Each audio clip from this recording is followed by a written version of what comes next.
From before we can remember, there have always been helping hands there for us as we've grown. These hands would rouse us from our sleep, prepare our path for the day, and see to it that we were equipped to take on life. There have always been arms that warmed us with love, restrained us from defiance, and comforted our fears. There has always been a voice beckoning to us to follow the straight path, alerting us to danger and counseling us to wisdom. Parents. They are the God-given caretakers, instructors, and mentors of the home. The command to respect the office of mother and father is among the chief ordinances of the Bible. At the time, the wisdom of our parents is barely recognized at best. However, few people, as they come of age, find it difficult to recall the parental wisdom they received as children. My dad always said to me when I was a kid, tell me who you go with and I'll tell you who you are. And it always made me realize that whoever I picked as my friends, that was the direction I was going to go in. And it really made me think about who I decided to hang out with. Something he always said too that was kind of humorous was, Dad is always right. It always stuck with me. He wasn't actually always right, but he wanted to teach us respect for authority and listening to his instruction. And he still says it to me.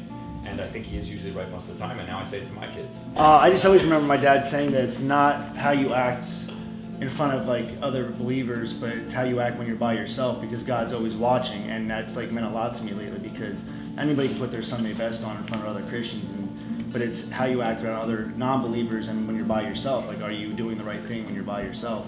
Because God's always watching you. Amen. And I mean, the funny thing was like the same thing. Like, my dad always said like I told you so. Like, anytime I've ever done anything, he's like, no, you shouldn't do that. It's come back to be I told you so, because like he's never been wrong. He literally hasn't ever been wrong. So it's actually not even a funny thing. That's right. He literally has never been wrong. Yeah. My mom always stressed honesty. I don't know in like what sense of it, but even when it was uncomfortable, she stressed honesty. And growing up, there were times as a kid when I wasn't honest, and it always ended up negative for me. I never didn't get caught. And it's nice that it made it so much easier as an adult to lead an honest life. Learning that at a young age and being brought up that way. Yeah. Well, most mornings my mom would come in and open up her blinds and start singing Rise and Shine and Give God the Glory. Pretty much every morning. My mom too. And yeah, and at the moment, that's not always how you want to be woken up, but you think back on it and everything, no matter what you're facing, God gets the glory in it, and it's just a blessing each day. And then the other one that she would always say to me is, don't let the sun go down on your anger, which is a huge deal of not letting bitterness grow. So don't let the sun go down on your anger. So when I was younger, my parents would always say to me, if you have something, like Dad and I are going to agree on it before you're allowed to do it. So I'd always say, Mom, can I have friends over? You have to go ask Dad. I was like, again, constantly asking Dad. It was so annoying, but it just further reinforced how my mom was trying to honor God and submitting to my dad, even when maybe she didn't agree with his choice. Yeah, that's good. My mom always says, just because you have an excuse to do something doesn't mean you should do that thing. And kind of to expound on it, just because you have an excuse to be mean to someone or kind of go do something doesn't mean you should always go do it. It kind of goes on the fact that everything is permitted and everything is beneficial, Paul said. Yeah, whenever I would be going somewhere out with friends or whatever crazy thing we were doing, my mom was always like, BW, and that was be wise. She still says it now. It's like BW, and some people are like, what is BW? Right, it's be wise. That's awesome.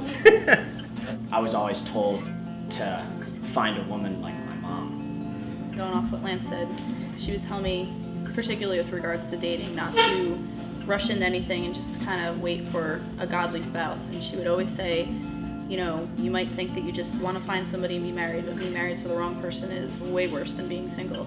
And I guess it kind of worked out for me in the end. Deuteronomy says, love the Lord your God with all your heart and with all your soul and with all your strength. These commandments that I give you today are to be upon your hearts. Impress them on your children. Talk about them when you sit at home and when you walk along the road, when you lie down and when you get up. Parents are given the responsibility of perpetually teaching, whether in the morning or evening, formally or informally, by words and by example. Their lives preached to us, and their sermon began the day each one of us were born. Amidst the many lessons and examples they impart, some stand out as especially significant.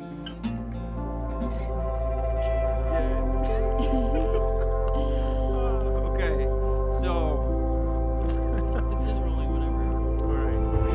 my parents always encouraged me to hang out with the right people. There were a lot of. I was from a small town. There wasn't a lot to do.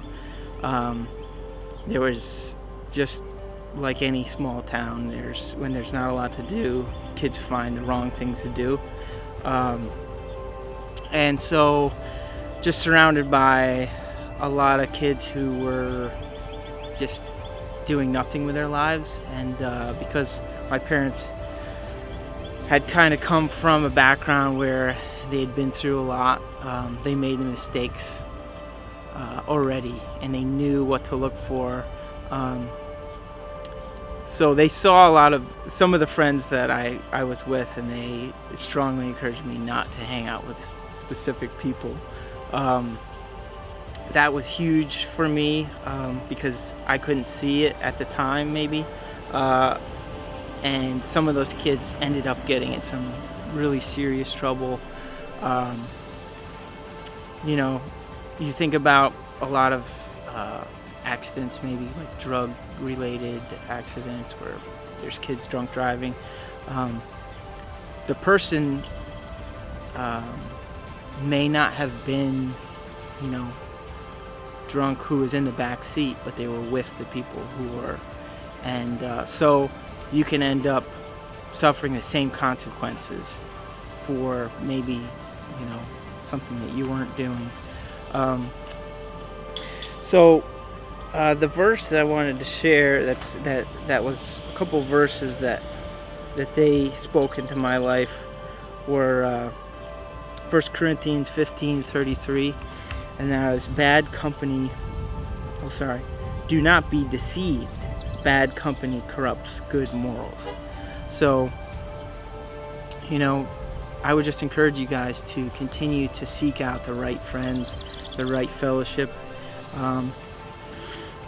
The other verse is Proverbs 13:20. He who walks with wise men will be wise, but the companion of fools will suffer harm. And so continue to make the right choices with your relationships, because friends are a huge influence in your life, whether you think you're a strong individual or not.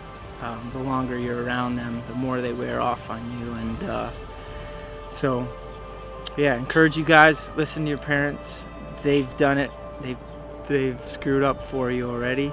One of the most important things that my parents have taught me that I'm so grateful for is to just to serve others. They have spent so much of their own time going out of their way for others, and just setting a great example for me, just by always thinking about others before themselves.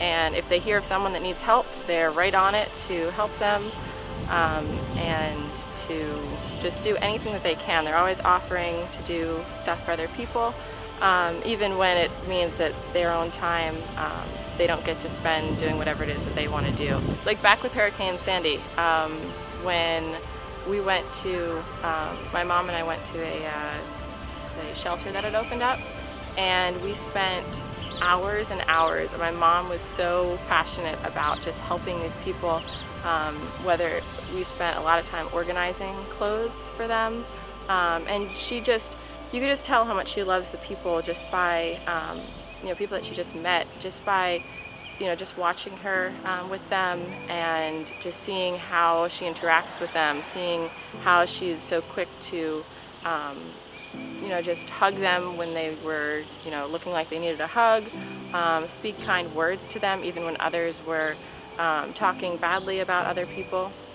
But that's just one way that she has really, impacted my life. And my dad, friends of ours, Lindsay and Gil, they moved down the street from us, and they are renovating their house. And My dad was over there for hours and hours just helping them to renovate their house, and I mean, they both are just setting such a great example, and that's just really affected me and shown me how I should be living my life by showing Christ's love to others. Proverbs 1:8 through 9. Listen, my son, to your father's instruction, and do not forsake your mother's teaching. They will be a garland to grace your head and a chain to adorn your neck. As we proceed down the course God has providentially ordained for us, He reminds us through His Word of the incredible importance we should place on the instruction received from our caring parents. Adorning ornaments of beauty, the wisdom of our parents should be readily seen when someone looks at our lives. I think the most important thing that I learned from my parents is actually the sum of all the individual lessons. In a way, it's what kind of all the lessons and examples meant together at one time. Their wisdom set the stage for my walk with Christ. Their teaching kind of cleared the ground and prepared the soil for the seed of the gospel. You know, in owning my own home, I've tried over and over and over to plant grass seed in the backyard, and it turns out that planting the seed is just part of the process. Before I spread the seed, I have to get out all the roots, the rocks, the bugs, put down good soil, loosen up the ground a bit, and in that environment, growing grass is favorable. You know, sure, seed's gonna grow without all this preparation, but this preparation welcomes growth. And I think that our parents' wisdom is like that. The totality and the consistency of all the lessons combined, well, that removed the rocks and the roots that would hinder the gospel in my life. They taught me that I should work hard and with perseverance, but more importantly, it prepared me to appreciate God's creation. They taught me to forgive, but in doing so, it created in my heart an awe for God's patience. They disciplined me, but what resulted was an understanding of how the Father will not let His children sin without consequence. See, every lesson and example not only made sure that I was on a good course for my life, practically, but the real value in it was that it drew me closer to Christ. And so as I learned about God's hatred for sin, my utter wickedness, Christ's sacrifice on the cross to pay for the penalty for my sin, which kept me from paying for my own sin in hell, the innumerable lessons that I learned from my parents, my whole childhood, they came to life. And likewise, the gospel was adorned by all of these brilliant life lessons that I had heard for so long. That's the beauty. Christ is the beauty. And the wisdom of our parents is often the prepared soil that the seed of the gospel is planted in. So as Scripture clearly teaches, listen to the wisdom of your parents, and as you grow into the independence of your own life, do not forsake or turn from the treasure that is your parents' instruction.